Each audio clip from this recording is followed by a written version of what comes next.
Finally, DLC for Horizon Forbidden West was officially announced last night at the Game Awards. We got a new trailer as well as a new blog post from Guerrilla, and while both are quite short, there are definitely some interesting and even controversial details to go over. For example, it looks like we'll be getting new gear, meeting up with some old friends, and I'm also thinking we might see the map expand north as well as southwest. So in addition to covering what was announced, I want to touch on my theories for the DLC as well. We'll definitely talk about the PS5 exclusivity too, but let's first run through everything we learned from the announcement. Rumors were correct that it will be called the Burning Shores, and now we know exactly why, with numerous active lava flows shown in the trailer and the blog post confirming that the location, Los Angeles, is now a volcanic archipelago. We saw a few iconic LA landmarks as well, including the Capitol Records building, Griffith Observatory, and of course the Hollywood sign. We were able to guess the location and name of the DLC based on a number of in-game data points, the primary one being a damn shame, found at the end of the Burning Bloom side quest with Talanah. This note was undoubtedly left by Gildun, an eccentric Oseram delver we met in the Waterlog side quest in the Zero Dawn Frozen Wilds expansion. In this data point, Gildun mentions his previous encounter with Aloy and then finishes the entry by saying he'll be heading south to the Burning Shores. We also have a data point called Machine Dreams, left by an Oseram who died trying to drink machine oil after seeing a Banuk shaman doing so. That shaman is almost certainly Brin, who we met in the Acquired Taste side quest in Zero Dawn. Interestingly, Brin spoke of the Forbidden West during that quest, and he could supposedly see visions of the future, at one point mentioning Aloy should meet up with him again if she weathered the coming storm, which she did after completing the Forbidden West main story. So Brin and Gildun serve as two narrative ties to the Burning Shores storyline, and I expect we'll run into both of them in the DLC. Now, the location of their data points near the Hoover Dam, which is clearly visible in-game, all but confirms the Jagged Deep Lake area as the entrance to the new DLC portion of the map. In our time, Jagged Deep is the Lake Mead Reservoir just east of Las Vegas, with Vegas itself being Hidden Ember and the Still Sands area in Aloy's time. From the Hoover Dam, the Colorado River flows south, in the general direction of where we can expect the new Burning Shores DLC area to be. Now, there's also an area in a completely different part of the map that we'll clearly be able to visit at some point too. North of the eastern lie Rebel Camp, which later becomes Hollowrock, you'll find what looks to be an old Carja fortress built up on the mountains. Maybe this could come into play during a second DLC at some point, but I think it's more likely we'll explore this as part of a side quest during the Burning Shores. Now, I want to dive a little deeper on my theories for this area and the Burning Shores more broadly, but if you don't want any spoilers, including some spoilers for the Forbidden West main game, then now's the time to skip ahead for the last few details we learned from the DLC announcement using the timestamps below, like the massive new machine it looks like Aloy will be up against and PS5 exclusivity. Okay, so I think this fortress north of Hollowrock is going to be part of a quest that continues the storyline of the Bristlebacks getting into the Dawn. We know that Bristlebacks aren't native to the Dawn, but somehow they got in. During the Bristleback side quest, we discovered that Ulvin's reckless mining exploits accidentally let Bristlebacks in through a tunnel. However, we aren't able to see where the now collapsed tunnel leads and where exactly the Bristlebacks came from. We also find out that there's some connection between Ulvin and the Bristlebacks ridden by Regala's rebels. The tunnel appears to head northwards off the map, and the fortress is also north of the map and nearby, so I think there's a good chance they'll be connected from a narrative standpoint. It makes sense that Ulvin, as a shady character, would have struck some kind of deal with Regala to sneak Bristlebacks in through the mine. I'm not sure if the fortress will have anything to do with this directly, but it definitely looks like something we'll get to explore while uncovering this storyline. By the way, if you enjoy diving into these theory discussions, leaving a like down below lets me know that and also helps out the channel, so it would be much appreciated. Now, jumping back to the main storyline of the Burning Shores, if we take another look at that journal entry from Gildun, we can see he clearly wanted to get inside and explore the Hoover Dam, and even talks about the idea of Aloy showing up to help him get in. In the Frozen Wilds, we helped Gildun fix the water flow that was flooding the Grey Catch levee facility and surrounding area, so I think it would make a lot of sense if our journey to the Burning Shores kicks off with us delving into the Hoover Dam with Gildun. But while fixing the Grey Catch facility in the Frozen Wilds was largely a success, I'm thinking something might go terribly wrong with this delve. Specifically, I think Gildun, as an accident-prone individual, will do something that triggers the Hoover Dam to burst, causing a massive flood downriver, which motivates Aloy to explore that area, leading us in the general direction of LA.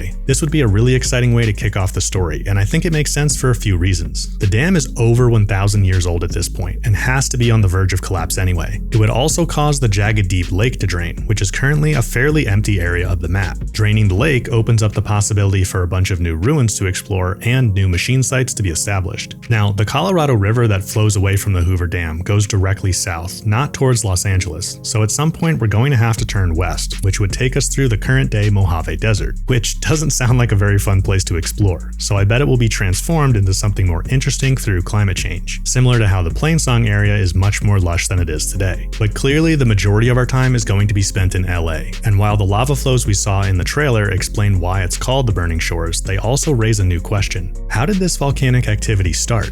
Obviously there aren't any volcanoes in LA today, so at some point in the Horizon timeline, a massive geological event must have occurred to start these lava flows. Given the Horizon series history of integrating real scientific phenomenon, like climate change playing a role in the downfall of the old ones and the Yellowstone supervolcano being featured in the frozen wilds, I think it's very likely that there was a massive earthquake caused by the San Andreas Fault, which is a real tectonic fault line that runs along the California coast and through Los Angeles. Even today, residents of LA are familiar with the idea of the Big One, which is a mega earthquake seismologists know will happen at some point. In fact, today in 2022, we're actually overdue for this quake to happen, so it would make total sense for it to occur around the time of the fall in the Horizon universe. Another piece of evidence for this theory is a tweet from the Snitch, a well-known gaming industry leaker who accurately hinted that the Burning Shores would be revealed at the Game Awards. Their tweet was simply a map showing the Los Angeles area with what looks like a focus overlaid on top. This focus appears to be made from an image of seismic waves, which, in my opinion, is a strong hint that the San Andreas Fault and a massive earthquake will play a role in the backstory of the Burning Shores. However, I'm thinking the earthquake might not have happened naturally. Perhaps we'll learn that the big one was triggered by human events. Could the battle with the Pharaoh swarm attacking the California coast have triggered it with a massive number of explosive missiles? Or maybe the swarm itself was trying to tap into it for energy, similar to how the Pharaoh's tomb facility was built to harness geothermal power. Or, perhaps tragically, Operation Enduring Victory forces intentionally triggered a volcanic eruption by bombarding the fault with nuclear missiles in a last-ditch attempt to stop the swarm. I think any combination of these explanations would be a really compelling backstory, and I'm excited to see what the narrative team came up with here, as well as what Aloy will actually be up to during her time in the Burning Shores. We really still don't know much about what Aloy will be doing on her journey here. As I mentioned, I expect we'll meet up with Gildun and Brin at some point, but I'm sure we'll also be spending time with friends like Aaron, Zoe, Alva, and Katalo.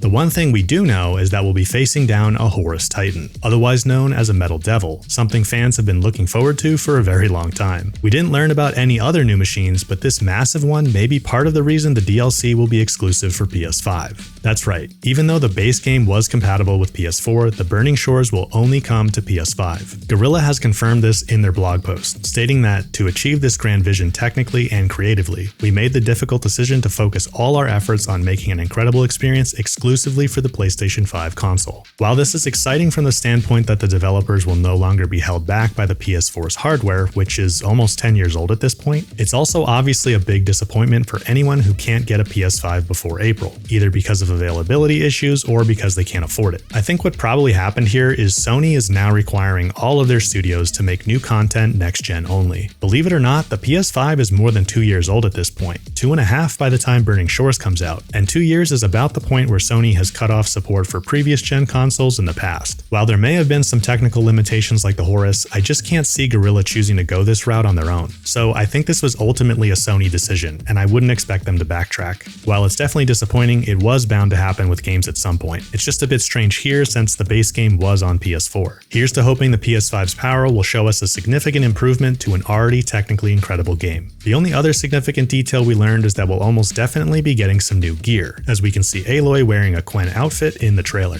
It will be interesting to see what kind of stats Quen armor will have, and if we're getting new outfits, I would expect to see new weapons as well, which I'm definitely looking forward to. I mean, some frost shredders sound pretty useful in a place called the Burning Shores, am I right? Oh, also, based on the thumbnail image for the trailer, it also looks like we may be able to have companions fly on the Sunwing with us, as we can clearly see Talanah riding behind Aloy as they fly towards what looks to be the biggest hunt yet for the Sunhawk and her thrush. The Burning Shores will drop on April 19th, 2023, which is about 9 weeks after Hogwarts Legacy releasing on February 10th, and 3.5 weeks before Zelda Tears of the Kingdom drops on May 12th. Wedging it in between those two games is a little bit concerning to me, but I think it's about the best Guerrilla could do without pushing the release all the way until summer. We don't have an official price yet, but I'm thinking it will be about $30 US. I'll have the trailer and blog post linked down in the description if you want to check them out yourself, and I'll also link the new trailer for Call of the Mountain, which I think a lot of people probably missed in the hype for Burning Shores. Leave a like down below if you're excited for Burning Shores and comment your thoughts on it too. And if you want to chat more about Horizon and other games like God of War and Hogwarts Legacy, come join us over on my Discord server and follow me on Twitter for updates as well. Links down below. As always, thanks for watching, and I'll see you in the next one.